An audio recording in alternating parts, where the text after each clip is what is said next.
Big Boss Malayalam season 6 weekend episode 49th episode. അപ്പോ ഇന്ന് നമ്മുടെ ലാലേട്ടൻ നല്ല അടിപൊളിയായിട്ട് വന്നിട്ടുണ്ടായിരുന്നു. ഡ്രസ്സിംഗ് ഒക്കെ എനിക്ക് ഇഷ്ടമായി. ലാലേട്ടൻ എല്ലാ ആഴ്ചയിലും വരുമ്പോ നല്ല ഭംഗിയായ ലുക്കാണ്. പക്ഷെ എന്താ മൊത്തത്തെ എപ്പിസോഡിൽ വെച്ച് നോക്കുമ്പോ ഒരു സുഖമില്ലാത്ത എപ്പിസോഡായിരുന്നു. പെർഫോമൻസ് എനിക്ക് പേഴ്സണലി ഇഷ്ടമായിട്ടില്ല. ഒരുപാട് ആളുകൾ പ്രതീക്ഷിക്കുന്ന സംഭവങ്ങളൊന്നും ലാലേട്ടൻ ചെയ്തിട്ടില്ല. നാളത്തേക്ക് വെക്കോ? നമ്മള് കൊറേ കാര്യങ്ങൾ പ്രതീക്ഷിച്ചു നിന്ന്, പക്ഷെ അതൊന്നും നടന്നില്ല. എന്താന്ന് മനസ്സിലാവണില്ല. എന്തുകൊണ്ട് ഇതൊന്നും പറയണില്ല, നടക്കണില്ല എന്നുള്ള സങ്കടം. ചില സമയത്ത് ഭയങ്കര കത്തലാവും, ചില സമയത്ത് ഒന്നും ഉണ്ടാവില്ല. മര്യാദക്ക് കളിച്ചുകൊണ്ടിരുന്ന ഒരാളെ തന്നെ അയാൾ കളിച്ചതിനെ പറ്റിയിട്ട് അയാൾക്ക് വേറെ രീതിയിലാണ് മനസ്സിലാക്കി കൊടുത്തത്. അതിന്റെ പേരിൽ തന്നെ അയാൾ മെന്റലി ബുദ്ധിമുട്ടായി അയാൾ പോകേണ്ടി വന്നു. ഇനിയിപ്പോൾ ഇതിൽ നന്നായിട്ട് കളിച്ചുകൊണ്ടിരിക്കുന്ന ഒരു പ്ലെയറാണ് ജിൻഡോ. അയാളെ പറ്റിയിട്ട് നമുക്ക് ജനങ്ങൾക്ക് ഏകദേശം അയാൾ എന്താ ചെയ്തത്, എന്താ അവിടെ നടന്ന സംഭവം എന്താ നമ്മൾ കണ്ടിട്ടുണ്ട്.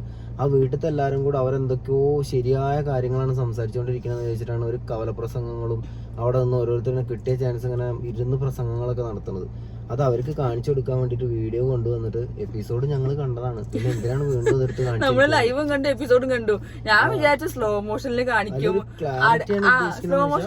അടുത്തുള്ള വീഡിയോ ഒക്കെ കാണിക്കുന്നത് വെഡീസ് ഇങ്ങനെ ഇരിക്കുമ്പോൾ സാധാ എപ്പിസോഡ് കാണിക്കുന്ന പോലത്തെ ഇതാണ് കാണിച്ചത്. അല്ല, അതിനൊരു ക്ലാരിറ്റി കൊടുക്കുക എന്നുള്ളതാണ്. വീട്ടുകാർക്കും നമുക്കും ഒക്കെ അവർ തമ്മിലൊരു കൺഫ്യൂഷൻ ഒക്കെ മാറ്റി തരാനാണ് ഉദ്ദേശിക്കുന്നത് വെച്ചാൽ അത് അതിന്റെ സ്ലോ ഒക്കെ കാണിച്ച് അതിന് വ്യക്തമായ ഒരു ധാരണ ഇന്ന ആൾ ഇന്ന പോലെയാണ് ചെയ്തതെന്നാണ് കാണിച്ചു കൊടുക്കണമായിരുന്നു. കാരണം എല്ലായിടത്തും ക്യാമറ അല്ല, അവർക്ക് അത് കാണിച്ചു കൊടുക്കായിരുന്നു.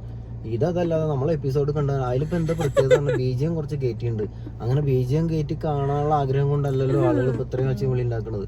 എന്നിട്ട് അത് കാണിച്ചു വിട്ട് ആർക്കും ഒന്നും മനസ്സിലായില്ല. ഞാൻ വിചാരിച്ചു ആ ശരണ്യനെ മുടി പിടിച്ച് കളിക്കുന്നൊക്കെ കറക്റ്റ് സൂം ചെയ്ത് കാണിക്കുന്നു. ഇത് പല വാട്സ്ആപ്പ് ഗ്രൂപ്പിലും ഇൻസ്റ്റാഗ്രാമിലും ഒക്കെ കാണിക്കുന്നുണ്ട്. ജിൻഡു അല്ല ചെയ്തത്, അത് ശരണ്യനെ മുടി പിടിച്ച് കളിച്ചതൊന്നും ഇല്ലാന്ന് പറഞ്ഞിട്ട്. പക്ഷെ അതൊക്കെ ഞാൻ നോക്കിക്കുമ്പോ അതൊന്നും കാണിക്കുന്നില്ല.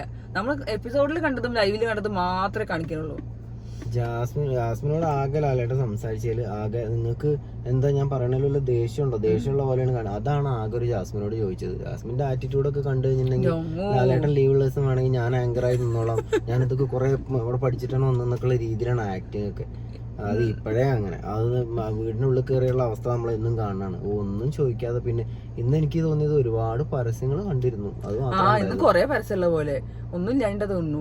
എപ്പിസോഡ് തീരാൻ പിന്നെ അതിന്റെ ഇടയ്ക്ക് ജിക്ക് ചോദിക്കുന്നത് അതൊക്കെ എന്താ ടൈം വേസ്റ്റ് ചെയ്യാൻ വേണ്ടി കൊണ്ടുതന്നെയാണോ എന്ന് എനിക്ക് മനസ്സിലാവണില്ല.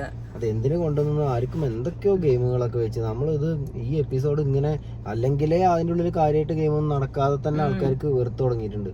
പിന്നെ ഇനി ലാലേട്ടൻ വരുന്ന എപ്പിസോഡിലാണ് ആകെ ഒരു പ്രതീക്ഷ ഉള്ളത്. അതും കൂടെ ഈ രീതിയിൽ പോയിട്ടുണ്ടെങ്കിൽ ഭയങ്കര ഡിസപ്പോയിന്റഡ് ആണ് കാണാൻ. ചില സമയത്ത് നമുക്ക് നല്ല രസം. നമ്മൾ എത്ര പണ്ട് ലാലേട്ടൻ ഓൺ ഫയർ എന്നൊക്കെ പറഞ്ഞിട്ട് ലാലേട്ടനാണ് കളിക്കുന്നത് എന്നൊക്കെ നമ്മൾ പറഞ്ഞിട്ടുണ്ടായിരുന്നു. പക്ഷെ ഇതിപ്പം ഇപ്പത്തെ ഈ ഒരു സീസണിൽ ഞാൻ കാണുന്നത് എന്താ വെച്ചാൽ നല്ലോണം കളിക്കുന്ന ആളുകളൊക്കെ പിടിച്ചിട്ട് വലിച്ചിടുന്ന ഒരു പരിപാടി ഈ സീസണിൽ നടക്കുന്നുണ്ട്. എനിക്കൊന്നും ലാലേട്ടനും നല്ലോണം കളിക്കുന്നുണ്ടോ ലാലേട്ടനെ പിടിച്ച് വലിക്കാനോ ബാക്കോട്ട് എനിക്ക് മനസ്സിലാവില്ല. എനിക്ക് തോന്നുന്നു ലാലേട്ടനാണ് ഇപ്പോഴത്തെ ഗെയിം ചേച്ചിട്ടും നല്ല പ്ലെയറും ഗെയിമറും. ഇതിപ്പോ എന്താ പറയാ, ഇതിൽ നന്നായിട്ട് കളിച്ച ആളുകളൊക്കെ തട്ടി കൊണ്ടുവരികയാണ്, അല്ലെങ്കിൽ അവരെയൊക്കെ അടിച്ചിരുത്താണ്. ഇതിപ്പോ ഇനിയിപ്പോ ലാലേട്ടൻ നന്നായിട്ട് കളിച്ചു വന്നപ്പോ ഇനി ഇങ്ങനെ പുറത്തൊരു സംസാരം ഉണ്ട് ലാലേട്ടനെ മാറ്റണം എന്നുള്ളത്. വല്ലാതെ കത്തിക്കേറിയ ചിലപ്പോ ഞങ്ങൾ മാറ്റും എന്നൊക്കെ പറഞ്ഞ് ലാലേട്ടനെ ഭീഷണിപ്പെടുത്താനായിട്ടുണ്ടോ എനിക്ക് തോന്നുന്നത്. അല്ലാതെ ആ മനുഷ്യൻ ഇങ്ങനെ പേടിച്ച് സംസാരിക്കുന്നുള്ളത് എനിക്കറിയില്ല. ഇത് സാധാരണ ഇപ്പൊ സൽമാൻ ഖാനൊക്കെ കണ്ടുള്ളത് കണ്ടസ്റ്റൻസിനെ ഞെട്ടിക്കാണ്. ഇത് ജാസ്മിനൊക്കെ ലാലേട്ടൻ എന്താണ് ഞായറാഴ്ച എന്തെങ്കിലും പറഞ്ഞിട്ട് പോവാണെങ്കിൽ വേഗം വിട്ടോളൂ എന്നാണ്, ബാക്കി ഞങ്ങൾക്ക് ഇവിടെ കുറച്ച് തല്ലിടാനുണ്ട്, എനിക്ക് ജിൻഡോനെ തല്ലാണ്ട് എന്നൊക്കെ പറഞ്ഞിട്ടൊക്കെ ആണ് ജാസ്മിൻ സംസാരിക്കുന്നത്. ഗബ്രിയല്ല നമ്മളെ മറ്റേ എന്താ റഷ്യയൊക്കെ ലാലേട്ടനൊക്കെ കളിക്കണ്. മാറ്റാൻ പറ്റുമെന്ന് ഞാനൊന്ന് നോക്കാം, ശ്രമിക്കാം. മുന്തമനെ ബെഡൊക്കെ ഇങ്ങനെയാണ് കിടക്കുന്നത്. എന്താ ലേട്ടാ കുഴപ്പമൊന്നുമില്ല, മാറ്റണേ മാറ്റാം. എന്നാ ശരി ഓംബ്ര അത് മതി. എന്തെങ്കിലും പറയുക എനിക്കൊന്നും പറയില്ല. അല്ല മണി ഞാൻ ചോദിച്ചതല്ലോ ഒന്ന് പറയ. എന്തായാലും ചോദിച്ചല്ലോ എന്തെങ്കിലും പറ. അങ്ങനെ നിർബന്ധമാണെങ്കിൽ വോട്ടെടുപ്പൊക്കെ കഴിഞ്ഞോ അങ്ങനെയൊക്കെയാണോ ചോദിക്കണത്. എനിക്കറിയില്ല എന്താണ് ലാലേട്ടനും കണ്ടസ്റ്റൻസും കൂടെ കാണിക്കുന്നത്. അയ്യോ എന്തൊരു ആറ്റിറ്റ്യൂഡാണോ ആ ജാസ്മിനൊക്കെ. ജാസ്മിനെ തുണിയിട്ട് പറഞ്ഞതിന് അല്ല എന്റെ മാത്രം തുണിയല്ല ജിൻഡോക്കാക്കിന്റെ തുണിയുണ്ട് പറയുമ്പോ അവര് തമ്മിൽ അങ്ങോട്ടും ഇങ്ങോട്ടും ഫൈറ്റ് ഞങ്ങൾ അപ്പളെ പറഞ്ഞു അങ്ങോട്ട് ഇവിടെ ഒന്നും ലാലേട്ടൻ ഒന്ന് നിർത്തോ, ഞാനും കൂടെ ഒന്ന് സംസാരിക്കും, എനിക്കൊരു അവസരം തരും, നിങ്ങൾ അവിടെ ഞങ്ങൾ പറഞ്ഞു തീർക്കട്ടെ എന്നൊക്കെ. നല്ല കൊട്ട് കൊടുക്കുന്നത് ഞാൻ മറ്റേ ഇത് എന്താ പറയാ ഇങ്ങനെ കാക്കി കളറുള്ളൊരു ഷർട്ടൊക്കെ ഇട്ട് വന്നു. ഇവര് ഞാൻ അവിടേക്ക് വന്ന എന്തോ ഓട്ടോ അടിച്ച് വന്ന ആരെങ്കിലാണെന്ന് വിചാരിച്ചത് എനിക്കറിയില്ല. ഇവരാരും മൈൻഡ് ചെയ്യണമെന്നില്ല ലാലേട്ടനെ. അവരവരുടെ ഇഷ്ടത്തിനനുസരിച്ച് കോമഡി അടിക്കുന്നു. ലാലേട്ടനെ വെച്ച് നല്ല കോമഡികൾ കാച്ചണം, അടിപൊളി. സംസാരിക്കണേ ലാലേട്ടൻ ജാസ്മിന്റെ ഒക്കെ വർത്താനം കേട്ടോ അന്തം വിട്ട് ഇങ്ങനെ തയ്ച്ച് നോക്കി നിൽക്കുന്നു. എനിക്കൊന്നും ലാലേട്ടൊന്നും പറയാൻ കിട്ടാ. അതോ ഞാൻ മറ്റേ മൈക്ക് അങ്ങനെ കേടുന്നോ, ലാലേട്ടന് ഇൻഫർമേഷൻ പാസ് ചെയ്യണില്ലേന്നാവും.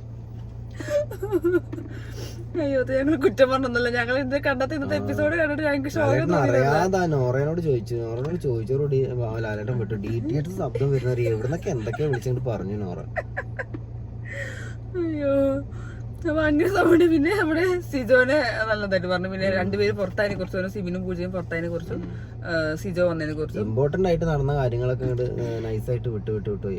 പിന്നെ കാട്ടുതീനെ നീപ്പിച്ച് നിർത്തിയിട്ട് ചോദിച്ചു. കാട്ടുതീ വീണ്ടും പറഞ്ഞിട്ടുണ്ട് ഞാൻ അങ്ങനെയാക്കും ഇങ്ങനെയാക്കും എന്നൊക്കെ. ദൈവത്തമ്പുരാൻ അറിയാം എന്താന്ന്. പക്ഷെ ജിൻഡോനെ വെച്ചപ്പോഴാണ് ജിൻഡോന്റെ ഉത്തരം കണ്ടായിരുന്നു. ജിൻഡോനോട് ചോദിച്ചു സിജോ വന്നതിനെ കുറിച്ച് എന്താ അഭിപ്രായം ചോദിച്ചപ്പോൾ എനിക്ക് എന്താ പറയാ, ഞാൻ അയാളെ പൊക്കി പറയണല്ലോ, ഞാൻ അയാളൊരു ഫാനായി മാറി സംസാരിക്കുകയല്ല, ഉള്ളതുള്ള പോലെ പറയണല്ലോ വെച്ചിട്ട് പറയാം. അയാൾ മാത്രം അയാള് നാളെ അയാൾ എന്താ ചെയ്യാറ്, അയാൾ ഈ പറഞ്ഞതിനെ മാറ്റിയും പറയും, അങ്ങനെയൊക്കെ ജിൻഡോ ചെയ്യാറുണ്ട്. ഇതിപ്പോ അയാൾ മാത്രം അയാൾക്ക് പറയാനുള്ളത് പറഞ്ഞു. ഇത് പക്ഷെ ആ കാര്യത്തിൽ എനിക്ക് സിജോനെ ഇഷ്ടമായി. സിജോ അത് മനസ്സിലാക്കി സംസാരിച്ചു. ഞാൻ അന്ന് പോകുമ്പോൾ ലാലേട്ടൻ പറഞ്ഞു ആരും എന്നെ അന്വേഷിച്ചില്ല എന്നുള്ളത്. ഇപ്പൊ വന്നപ്പോ അവരൊക്കെ സ്പെഷ്യലായിട്ട് സ്നേഹിക്കുന്നുള്ളത് എനിക്ക് ആദ്യം അറിയുന്നുള്ളത്. അത് അവർക്ക് എല്ലാവർക്കും കൂടെ മുഖത്തിട്ടടിച്ചത് എല്ലാവരും നല്ലോണം സ്നേഹിക്കുന്നത് എനിക്ക് വന്നപ്പോ മനസ്സിലായി എന്ന് പറഞ്ഞു. പിന്നെ ജിൻഡോനോട് ഞാൻ പറഞ്ഞത് അത് തന്നെയാണ്. ജിൻഡോനോട് ചോദിച്ചപ്പോ എങ്ങനെയുണ്ട് സിജോനെ കുറിച്ച് കാട്ടുതീയാണെന്നൊക്കെ പറഞ്ഞു. പക്ഷെ എനിക്ക് ഇവിടെ വന്നപ്പോ തീപ്പെട്ടിക്കൊള്ളിയാണെന്നാണ് പറഞ്ഞത്. അടിപൊളി സാധനമായി എന്തായാലും. പക്ഷെ ഞാൻ എന്താ ഇത് പറഞ്ഞ പോലെ തന്നെ ഇങ്ങനെ കേറി അപ്പൊ തന്നെ അടി കൂടണമെന്നൊന്നുമില്ലല്ലോ. എന്തെങ്കിലുമൊക്കെ സമയം കൊടുത്തിട്ട് ഒന്ന് ജസ്റ്റ് അല്ല അത് സെൻസിവ് പറഞ്ഞില്ലേ, സിജോ വന്നിട്ട് ഒന്ന് എല്ലാവരും അനലൈസ് ചെയ്യാണ്, പഠിക്കുകയാണ്, എന്നിട്ടാവും അവൻ തീപ്പൊരിയാവുക കളിക്കാന്നുള്ള രീതിയിലാണ് ബാക്കി എല്ലാവരും പറഞ്ഞത്. പക്ഷെ ജിൻഡോ മാത്രമല്ല തീപ്പൊരിയാണെങ്കിലും ഞാൻ 50 ദിവസത്തിനുള്ളിൽ എടുക്കണം, അല്ലെങ്കിൽ അത് കഴിഞ്ഞിട്ടുണ്ടെങ്കിൽ പിന്നെ നമ്മൾ റോട്ട് വന്ന് എടുത്തിട്ടുണ്ടെങ്കിൽ ആൾക്കാർ ഇപ്പൊ കല്ലെടുത്ത് അറിയും. വിഷു കഴിഞ്ഞു എന്താ ചെയ്യല്, ഇനി അടുത്ത ആഘോഷത്തിന് കാത്തുക്കണ്ടു. സംഭവം എന്തായാലും കോമഡി. ഈ എപ്പിസോഡിൽ ഒരുപാട് കാര്യങ്ങൾ പറയാണ്ടാവും എന്നൊക്കെ വിചാരിച്ചിട്ടാണ് സത്യത്തിൽ ഇന്നത്തെ എപ്പിസോഡ് കണ്ടിരുന്നത്. ഒരുപാട് ഇത്രയും ദിവസമായിട്ട് ഇങ്ങനെ വീട് ആകെ ഡെഡായി കിടക്കണം. അപ്പൊ ഇന്ന് ലാലേട്ടൻ വന്ന എപ്പിസോഡിൽ ഒരുപാട് കാര്യം പറയാണ്ടാവും. ഒന്നും പ്രത്യേകിച്ചുണ്ടായില്ല. അതതിന്റെ ശ്രദ്ധിക്കാൻ പോയി. ഉണ്ട വന്ന് ആ ഒരു സീന് ഭയങ്കര ഇഷ്ടമായിട്ട് എനിക്ക്. മറ്റാള് പോയെന്ന് സംസാരിക്കാൻ തൊട്ടൊക്കെ പോയിട്ട് എനിക്ക് പെട്ടെന്ന് മറ്റേ എന്റെ ഏട്ടന്റെ കുട്ടീനെ ഓർമ്മ. ഏട്ടന്റെ കുട്ടി എന്നെ തട്ടു, അതേപോലെ തൊട്ടൊക്കെ ഉണ്ട്. തോളില് ഒരു സങ്കടം പറയാൻ വേണ്ടിട്ട് ഒരു തോള് വേണമെന്ന് പറഞ്ഞപ്പോ അവിടെ ഇരുന്നിട്ട് കാര്യമായിട്ട് ഇങ്ങനെ കഥ പറയല്ലോ. ലാലേട്ടൻ മതി പോലെ ആ സംഭവം ഭയങ്കര രസമായി. ഭയങ്കര എന്താ പറയാ ഇന്നസെന്റ് ആയിട്ട് അയാൾ അവിടെ. പക്ഷെ ജിൻഡോ എനിക്ക് ഇടയ്ക്ക് ചില സമയത്ത് നാടകം തോന്നാറുണ്ട്. കരച്ചിലും ഒക്കെ നാടകം അവിടെ എന്തെങ്കിലും ഒരു ഇമ്പാക്ട് കാരണത്താണെങ്കിലും ആൾക്കാരെ ഒരു ചർച്ചാ വിഷയമാക്കാൻ വേണ്ടി ആള് ശ്രമിക്കുന്നുണ്ട് ആൾക്കാരുടെ ഇടയില്. അതേപോലെ ഈ എങ്ങനെയൊക്കെ എന്താ നെഗറ്റീവ് ആണോ പോസിറ്റീവ് ആണെന്നല്ല, എന്നാലും ജാസ്മിനും ഒക്കെയാണ് ആ വീട് പോലെ നിലനിർത്തി കൊണ്ടുപോകുന്നത്. ഇവരൊക്കെ എന്തെങ്കിലും ഒച്ചവിളി ഉള്ളതാണ് ആ വീടിന്റെ ഒരു അനക്കം ആകെ കൂടെ ഉള്ളത്. എല്ലാരും ജാസ്മിനെയും ഗബ്രീനെയും മറ്റൊക്കെ ഔട്ടാക്കണ രീതി, ജിന്നോനൊക്കെ ഓട്ട പുറത്താക്കണത്. പിന്നെ എന്താ അവിടെ ഉണ്ടാവുക? അതാ ഞാൻ പറഞ്ഞ ആകെ ആ വീട്ടിൽ അനക്കുണ്ടാക്കണവരൊക്കെ ഒന്നില്ലെങ്കിൽ പിടിച്ച് ഡൗൺ ആക്കുക, അല്ലെങ്കിൽ ഒരു മൂലയ്ക്ക് കൊണ്ട് അവരെ തട്ടിക്കളയുക. എന്നിട്ട് ഒന്നും ചെയ്യാത്ത ആളുകളെ അവിടെ പിടിച്ചു നിർത്തിയിട്ട് ഇങ്ങനെ ഇപ്പം ഓരോ പ്രാവശ്യവും ഒന്നും ചെയ്യാതായി തുടങ്ങുന്ന ആളുകളെയാണ് അവിടെ മാക്സിമം അവർക്കാണ് ഇമ്പോർട്ടൻസ് മുഴുവൻ. എനിക്ക് തോന്നുന്നു ഈ ഒരു സീസൺ മാറ്റി പിടിക്കാറുള്ളത് ഇനി നല്ലോണം കളിക്കുന്ന ആൾക്കാരെ പുറത്താക്കുക എന്നുള്ളതാണോ എന്നുള്ളത് എനിക്ക് മനസ്സിലായി. അതെ, മാറ്റി ചിലപ്പോ നല്ലോണം കളിച്ച് പുറത്തു പോകണോ അതോ വെറുതെ ഇവിടെ തട്ടിമുട്ടി നിക്കണോ നോക്കുമ്പോൾ ഞങ്ങൾ തട്ടിമുട്ടി നിന്നോളാം അന്നുണ്ടാവും ചിലപ്പോ. ജാസ്മിൻ അത് കേട്ടില്ല. ആ ഒരു മീറ്റിംഗിന്റെ ഇടയിൽ ജാസ്മിൻ വന്നില്ല. കാരണം ജാസ്മിൻ ഇടയ്ക്ക് മുടി എറിഞ്ഞ് ഇങ്ങനെ ഇരിക്കുന്നത് അവിടെ.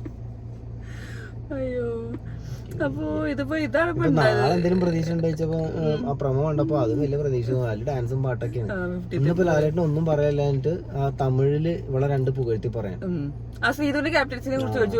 നന്നായിരുന്നു, അടിപൊളി. ഇതിന്റെ ക്യാപ്റ്റൻസി അടിപൊളി ക്യാപ്റ്റൻസി ആയിരുന്നു. കാരണം നല്ലൊരു സ്ട്രോങ് ആയിട്ടുള്ള അങ്ങനെ ഇപ്പോഴത്തെ ഒരു സിറ്റുവേഷനിൽ അതേ നടക്കുള്ളൂ. ഇവരിങ്ങനെയൊക്കെ സ്ട്രോങ് ആയിട്ട് എല്ലായിടത്തും എത്തിയപ്പോഴുണ്ട്, ഓടി നടന്ന് ചെയ്യുന്നുണ്ടായിരുന്നു. അത് ശരിക്കും അപ്സരേന്റെ ക്യാപ്റ്റൻസി പറഞ്ഞ പോലെ തന്നെ പറയാവുന്ന ഒരു ക്യാപ്റ്റൻസി നന്നായി ചെയ്തിട്ടുണ്ടായിരുന്നു. അതും ഞമ്മളെ രതീഷേട്ടൻ വന്ന് എന്തെങ്കിലും 2 പാട്ടും രതീഷേട്ടനോട് പ്രത്യേകിച്ച് പറഞ്ഞു. എനിക്ക് രതീഷ് 2-3 ദിവസം ഉണ്ടാവുള്ളൂ എന്നൊക്കെയല്ലേ പറയണത്. അങ്ങനെ ഉണ്ടാവുള്ളൂ. അയാൾ കണ്ടസ്റ്റന്റ് ആയിട്ട് വന്നാവുണ്ടാവില്ല 2 ദിവസം. ഇത് ഇങ്ങനെ പറ്റ ഡൗൺ ആയി കിടന്നപ്പോ ചിലപ്പോ ഇനിയിപ്പോ 50th എപ്പിസോഡിന്റെ എന്തെങ്കിലും സെറ്റപ്പ് ഉണ്ടാക്കാനൊക്കെ ആവും വന്നുണ്ടാവാ. എന്താണെങ്കിലും അയാള് വന്ന് അടിപൊളിയാക്കി പോട്ടെ. അയാൾക്കൊന്നും ചെയ്യാൻ പറ്റാതെ പോയതല്ലേ. അപ്പൊ അയാൾക്കൊരു അവസരം. പിന്നെ എനിക്ക് തോന്നുന്നത് അതുകൊണ്ട് ചിലപ്പോ ജിൻഡോന്റെ കോൺഫിഡൻസ് ലെവലൊക്കെ ഒന്നും കൂടെ കൂടാൻ ചാൻസ് ഉണ്ട് അയാളെ അടുത്ത് കാണുമ്പോ. അത് എനിക്ക് ഞാൻ ജിൻഡോ കാരണപ്പോ എനിക്ക് ഇത്ര വലിയതൊന്നും തോന്നിയില്ല. അത് ആർട്ടിഫിഷ്യാലിറ്റി എല്ലാം തോന്നിയിട്ടുണ്ടായിരുന്നു. ജിൻഡോക്ക് എന്തായാലും അറിയുണ്ടാവുമല്ലോ സ്ക്രീൻ സ്പേസ്. ഇപ്പൊ കറക്റ്റ് ജിൻഡോനെയാണ് സ്ക്രീൻ. അയാള് ബുദ്ധിയുള്ള മനുഷ്യനാണ്. അയാൾക്ക് മനസ്സിലാവുണ്ടാവും അയാളെ സ്ക്രീനിൽ ഇപ്പൊ അയാളെ മാത്രമാണ് കാണിക്കേണ്ടതെന്ന്. ആ ഒരു അവസരത്തിൽ എന്തെങ്കിലും ഒരു സ്പെഷ്യൽ ചെയ്യാല്ലാതെ ഇങ്ങനെ നിന്നിട്ട് കോമഡി അടിച്ച് ചിലപ്പോൾ ആരും ശ്രദ്ധിക്കുന്നുണ്ട്. ഈ ആ ഒരു സാധനം ഇപ്പൊ വീട്ടുകാർക്കൊക്കെ അതേപോലെ ഇന്നത്തെ എപ്പിസോഡിൽ തെറ്റ് ചെയ്യണത് ആരാണ്, തെറ്റ് ചെയ്യണവർക്കും ശരി മനസ്സിലായിട്ടില്ല. ഇന്ന് ജിൻഡോനെ ഇപ്പോഴും ജിൻഡോനെ മനസ്സിൽ വിചാരം ജിൻഡോ ആണ് തെറ്റ് ചെയ്തെന്നുള്ള അപ്പൊ അതന്നെയാണ് ആ സിബിനുണ്ടായത്. കൺഫ്യൂഷനായി എന്താണ് എന്നുള്ളത് കൺഫ്യൂഷൻ ആക്കി വിടണേക്കാളും നല്ലത് ഒരു ക്ലാരിറ്റി കൊടുത്തൂടെ. ക്ലാരിറ്റി കൊടുത്തിട്ടുണ്ടെങ്കിൽ നമുക്കും അവരോടുള്ള ദേഷ്യം മാറും. അല്ല പക്ഷെ അതിപ്പോ ഒരു അവരുടെ കളികളാണെങ്കിലോ അങ്ങനെ ചെയ്യിപ്പിക്കാൻ വേണ്ടിട്ട് എനിക്ക് തോന്നുന്ന ഒരു സംഭവം എന്താണെന്നറിയോ, അങ്ങനെ ആവുമ്പോ അവർക്ക് ഇത് മനസ്സിലാക്കി കൊടുക്കാത്തോളം കാലം അവര് ശരി ചെയ്യുന്ന ആൾക്കാർ വിചാരിക്കും എന്റെ തെറ്റാണോ എന്നുള്ളത്. തെറ്റ് ചെയ്യുന്ന ആൾക്കാർ ഇതാണ് എന്റെ ശരി എന്ന് വിചാരിക്കും. പക്ഷെ ജനങ്ങൾ അവരെ വെറുക്കാണ്. അതല്ല വേണ്ടത് ഇവർക്ക് ആൾക്കാരെ ഇഷ്ടപ്പെടണമെന്ന് വെച്ചിട്ടൊന്നുമല്ലോ. ഈ ഗെയിം പോണം, അവർക്ക് കണ്ടന്റ് ഉണ്ടാവണം, സംഭവം ചർച്ച ചെയ്യപ്പെടണല്ലോ. എന്നോട് എന്താ വെച്ചാൽ നല്ല നല്ല കണ്ടസ്റ്റൻസ് ആണ് പുറത്തു പോണത്. ഈ ജാസ്മിനെ ഒക്കെ ആണെങ്കിൽ നമ്മൾ വെറുത്ത് നമുക്ക് അവരെ ഇഷ്ടമല്ലാതെ ആവണത് എന്താ വെച്ചാൽ അവര് ചെയ്യണത് ഇതാണ്. അവര് നിങ്ങൾക്ക് നിങ്ങളെ പറ്റി പുറത്തുള്ള അഭിപ്രായം എങ്ങനെ എന്തായാലും കാര്യങ്ങൾ കുറച്ച് പറഞ്ഞു കൊടുക്കണ്ടാവും. ഇതൊന്ന് ഒരു ക്ലാരിറ്റി കൊടുത്താൽ ഇപ്പോഴും സൂപ്പർ ജോഡികളാണെന്ന രീതിയിലാണ് പോകുന്നത്. ബിഗ് ബോസിന് ഒരു നഷ്ടം ഞങ്ങളെ മാറ്റിയാലെന്നൊക്കെയുള്ള രീതിയിലാണ് അവര് നിൽക്കുന്നത്. അലേട്ടൻ മറ്റേ അർജുൻ്റെ കുറച്ചൊക്കെ ഇട്ടോക്കി എന്താ ഒരു വിഷമം, എന്താ അർജുന മനസ്സിലായില്ലോ തോന്നുന്നു. പിന്നെ ഒരു ഗിഫ്റ്റ് കിട്ടി മറ്റേ ബിഗ് ബോസിന് ഉണ്ടാക്കി കൊടുത്തു. ഏതോ പെൺകുട്ടി അയച്ചാന്നുള്ളൊക്കെയാണ്. അയ്യോ അപ്പൊ ഇന്ന് പത്രം ഉണ്ടായിരുന്നു പ്രത്യേകിച്ച്. പിന്നെ പുറത്ത് നല്ല ഗെയിം നടക്കുന്നുണ്ട്. പഴയ സീസണിലെ ആൾക്കാരും ആ സീസണാണ് സൂപ്പർ, ഈ സീസൺ ഒന്നിനും കൊള്ളിയില്ല, ഞങ്ങൾ അങ്ങനെ ജയിച്ചു ഇങ്ങനെ ജയിച്ചു എന്നൊക്കെ കൊണ്ട് പല കളികളും നടക്കുന്നുണ്ട്. അതൊക്കെ അവരുടെ കളികൾ ഇന്ത്യയിലുള്ളത്, അതായത് മറ്റേ സോഷ്യൽ മീഡിയയിലുള്ള ചർച്ചകളാണത്. എല്ലാ സീസണാർക്കും തൻ സീസൺ പൊൺ സീസൺ തൻ സീസൺ പൊൺ സീസൺ. പിന്നെ ഇന്ന് ഒരുപാട് പ്രതീക്ഷയിലാണ് കണ്ടിരുന്നത്. ഒന്നും പറയാൻ ഉണ്ടായില്ല എന്നുള്ളൊരു വിഷമമുണ്ട്. കാരണം ലാലേട്ടൻ എനിക്ക് ഇത് ലാലേട്ടൻ കാണണമെന്നുണ്ടാവില്ല, എന്നാലും ഞാൻ വെറുതെ നമ്മളൊരു ഷെയർ ചെയ്യാം.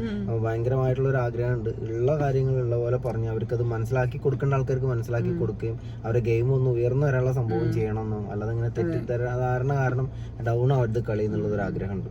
പിന്നെ ഇന്ന് മറ്റേ എവിക്ഷനിലുള്ള കുറെ പേര് സേവ് ആക്കി. അൻസിബിയാണ് ഏറ്റവും ഷോക്കായത്. ഞങ്ങൾ വിചാരിച്ച അൻസിബിക്കാണ് വോട്ട് കുറവ്, അൻസിബ പുറത്ത്. പക്ഷെ അൻസിബ സേഫായി. പിന്നെ ഒരു ഇത് കേൾക്കുന്നുണ്ട്, അഭിഷേക് ജയദീപാണ് പോയതെന്നൊക്കെ കേൾക്കുന്നുണ്ട്. അറിയില്ല, നമുക്ക് നാളെ എപ്പിസോഡ് വരെ കാത്തിക്കണം. എന്നാലും അൻസിബ നല്ല ഷോക്കായി.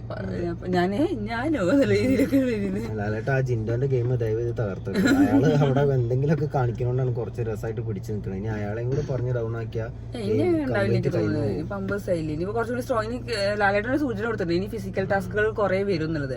അപ്പോഴാണ് കറക്റ്റ് അടി ഉണ്ടാവുക. ചിലപ്പോ ഗെയിമൊന്നും വരാതിരിക്കണതിന് ഒരുപാട് ഇനിയിപ്പോ അതൊന്നും ഗെയിം ഇല്ലാത്ത കാരണം കൊണ്ട് ഇനി ഗെയിമുകൾ അവരുടെ മൈൻഡ് ഒക്കെ ഇതായല്ലോ. അപ്പൊ ഇനി നല്ല അടിപൊളി ഫുൾ ഫിസിക്കൽ ടാസ്ക്. മാത്രല്ല 50ാമത്തെ ദിവസത്തെ ഒരു എപ്പിസോഡും അതിന്റെ ആഘോഷങ്ങളും ഉണ്ടാകുമ്പോൾ ആ ആഘോഷങ്ങളിൽ മതി മറക്കാത്ത കണ്ടസ്റ്റൻസ് ഒക്കെ ഒരു കാര്യം മനസ്സിലാക്കണം. ഇനി മുന്നോട്ട് 50 ദിവസം മാത്രമേ ഉള്ളൂ എന്നുള്ളത്. അതിനുള്ളിൽ ചെയ്യാൻ പറ്റുന്ന എല്ലാം എല്ലാവരും ചെയ്യണം എന്നുള്ള ബോധം. അല്ലാതെ അവർക്ക് ആഘോഷിക്കാനുള്ള ഒരു ദിവസം മാത്രമല്ല, ദിവസങ്ങൾ കഴിഞ്ഞുകൊണ്ടിരിക്കുക എന്നുള്ള ബോധം ഉണ്ടായി കളിച്ചു കഴിഞ്ഞാൽ അവർക്ക് നല്ലത്. ലാലേട്ടനെ എന്നും കാണാൻ ഞങ്ങൾ കാത്തിരിക്കും. ലാലേട്ടനെ കാണാൻ നല്ല ലുക്കായിട്ട് നല്ല ഫുള്ള് സ്റ്റൈലാണ് എന്നും വരാറ്. അടിപൊളിയായിട്ട് നല്ല രസമുണ്ടായിരുന്നു കാണാൻ. അപ്പോൾ ഇത്രേ ഉള്ളൂ. ഇനി നമുക്ക് നാളെ ഇനി ഞാൻ എന്തെങ്കിലും പ്രൊമോ വന്നു കഴിഞ്ഞാൽ അതിന്റെ അപ്ഡേറ്റിലേക്ക് പ്രൊമോ വന്നാലും ഞാനൊന്നും പറയാനില്ല. 50th എപ്പിസോഡ് ഞങ്ങൾ ഇനി വല്ല ചീത്ത വല്ല പറച്ചിൽ എന്തെങ്കിലും ഉണ്ടെങ്കിൽ അത് പറയുകയാണെങ്കിൽ അതൊക്കെ നമുക്ക് രാത്രിത്തെ എപ്പിസോഡിലേക്ക് പോവാം. 50th episode correct Sunday live കാണാൻ ഞാൻ ഇൻട്രസ്റ്റ് നിൽക്കുന്നത്. രതീഷ് ഏട്ടൻ ഉണ്ടെങ്കിൽ ജിൻഡോന്റെ ചേഞ്ച് എങ്ങനെയാവുന്നൊക്കെ അറിയാൻ വേണ്ടി. പക്ഷെ അവർക്കൊന്നും പറഞ്ഞു കൊടുക്കാൻ പറ്റില്ലല്ലോ.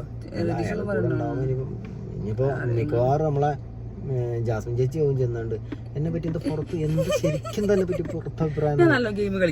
ഇന്ന് ലാലേട്ടനും മാനം കെടുത്തില്ല. പിന്നെയും എന്താണ് ജാസ്മിൻ അറിയേണ്ടത്?